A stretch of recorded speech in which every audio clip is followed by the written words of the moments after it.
Greece's ATG share index rose again, more than 4%, after a 9% rise on Monday. European shares climbed too, to a 3-week high after another rally in Asia. It was largely down to encouraging comments from Eurozone leaders about Greece's new budget proposals. They've been called a basis for possible agreement to unlock aid and avert a looming default.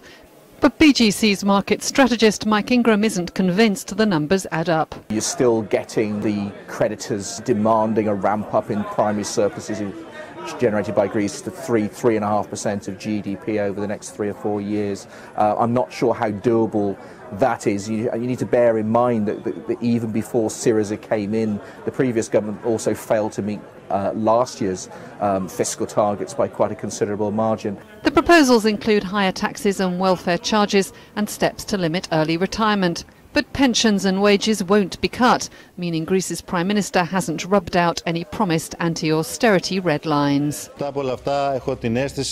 After all this, I now have the feeling, to use a phrase usually used by EU officials, the ball is in the European leaders' court. Eurozone leaders were unable to sign off on the deal because Greece initially submitted the wrong proposals, causing a delay. It'll now be scrutinised over the next 2 days in the hope that leaders can sign it off at a scheduled meeting on Thursday.